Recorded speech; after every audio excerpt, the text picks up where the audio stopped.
Remember Judge Beryl Howell? She's the first judge now to issue a major ruling against Donald Trump, issuing an injunction against him to stop him from attacking law firms that he doesn't like. Remember, this is Donald Trump's game. He's going after the federal judiciary.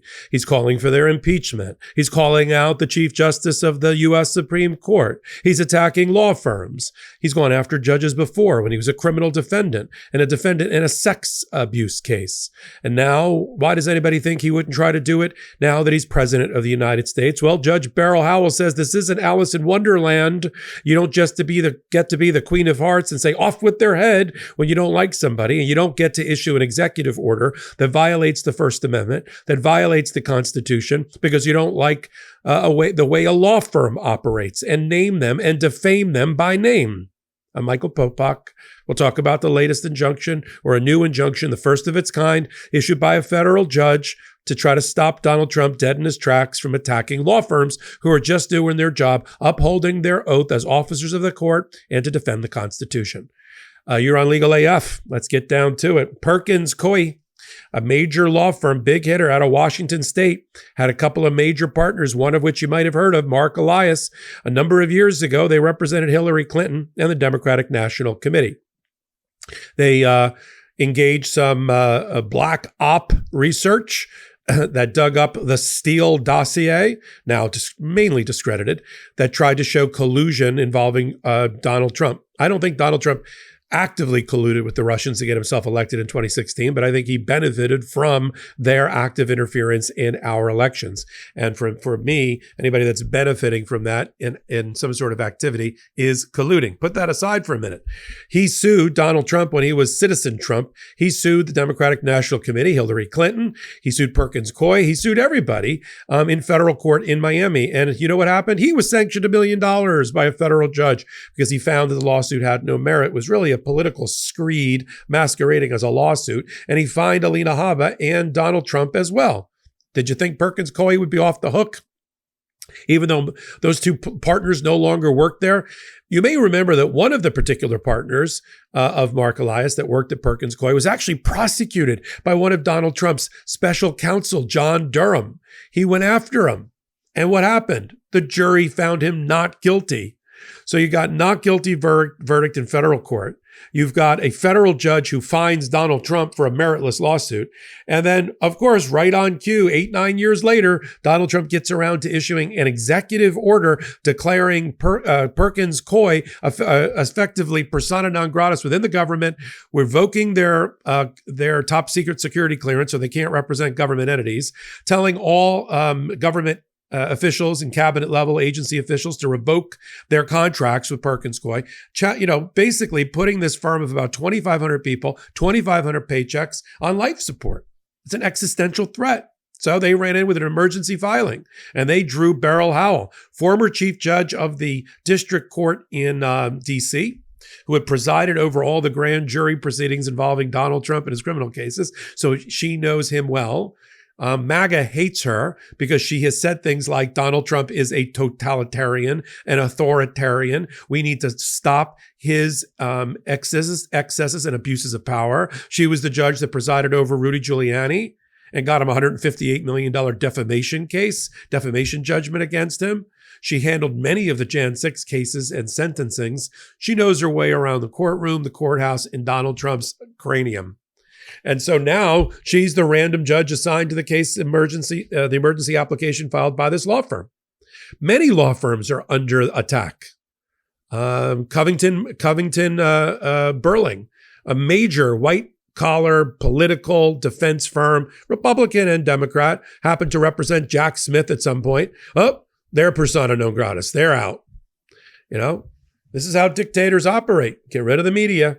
Get rid of free media, get rid of the internet, get rid of, be in favor of censorship, attack the judges, seek their impeachment, try to remove Supreme Court justices, and attack lawyers.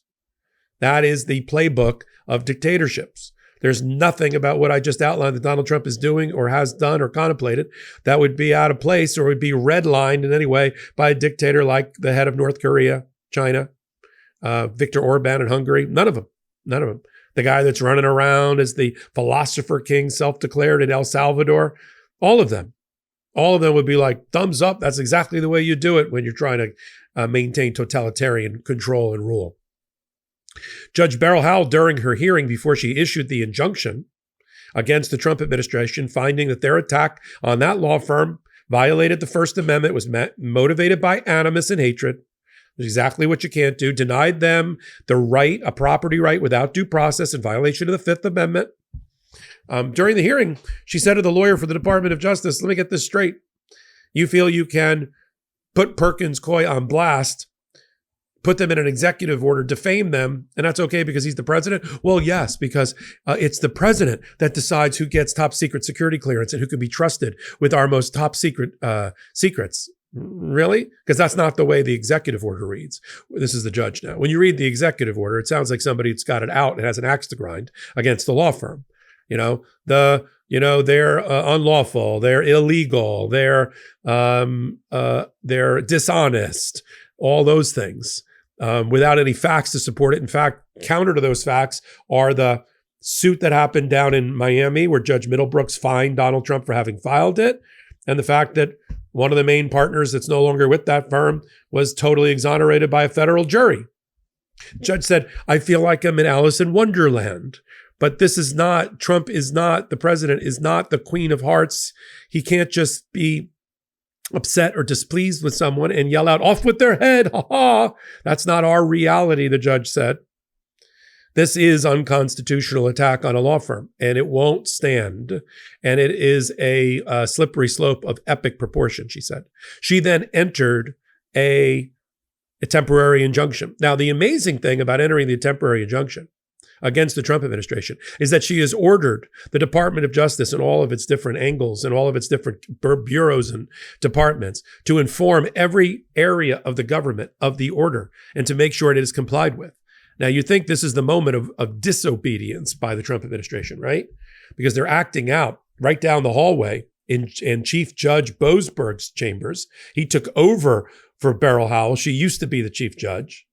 And they're calling for his impeachment, calling for his head, off with his head. It got so bad that the Chief Justice of the United States Supreme Court came out of hiding and issued a statement, not in a case, not in a judgment, not in an order, just a statement 2 hours after Donald Trump attacked the judge and said, don't attack my judges. You don't like something the judge is doing, it's not impeachment, it's appeal. That is our normal way, And now Donald Trump's on the horns of a dilemma. Does he go after Chief Justice Roberts? He's the guy that he just gave the fist bump to during the fake State of the Union address a couple of weeks ago. And then it's gone downhill ever since. So Beryl Howell issued the injunction. But as I said, the most amazing thing is that so far, the Trump administration is abiding. They're obeying a federal judge. Maybe they're scared of this one. Or they have their own reasons where they're not going to disobey every order and every judge, just the major ones, the major issues. So they filed a status report, the government did, and they said they're complying, which I found amazing. I said, really, they are complying? Now, she did not stop them from continuing to do a security clearance check of Perkins Coie. She said, that's all right, I'm not going to interfere with that. You want to do a security clearance and you want to come back to me with a hysterical, non-animus-based, hatred-based reason for blocking them from the government and putting them out of business effectively, I'm all ears. But until then, you follow my direction. And they have so far. And that injunction has been extended. Now, they've lost some lawyers here and there. There's one lawyer in particular who recently withdrew. I don't think it's anything nefarious. I just think it's reshuffling the deck now that the Department of Justice in Washington is in control of the case. But who's really in control of the case? Beryl Howell. We're going to have to watch and piece together the reasons Donald Trump's Department of Justice obeys some orders, but not all orders, how they're continuing to test and poke and prod and go after what they call single federal judges in single districts who are trying to usurp executive power. That's not what they're doing. They're doing their part. Just like when Chief Justice Marshall fired back at Donald Trump, that was a phone call between, hi, yes, please. The head of Article 3 branch is calling the head of Article 2 branch. Yes, I'll hold.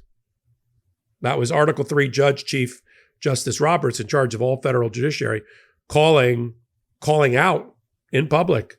Article 2 chair, President of the United States, Donald Trump. Historic, unprecedented. We'll cover it all.